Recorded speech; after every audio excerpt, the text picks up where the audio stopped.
The last weird rule in chess is called en passant, which is French for in passing. This rule was introduced at the same time pawns were allowed to move 2 squares on their first move.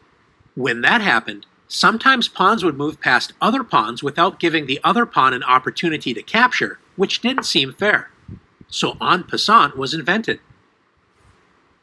Pay attention, it's tricky.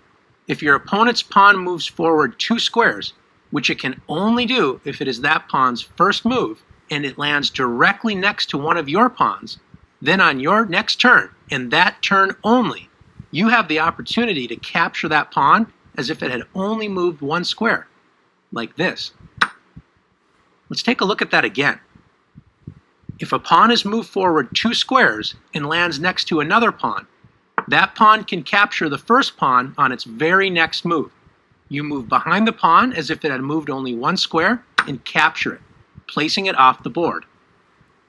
You might get some weird looks if you do this move in a game with someone who doesn't know, but it's an important rule of chess.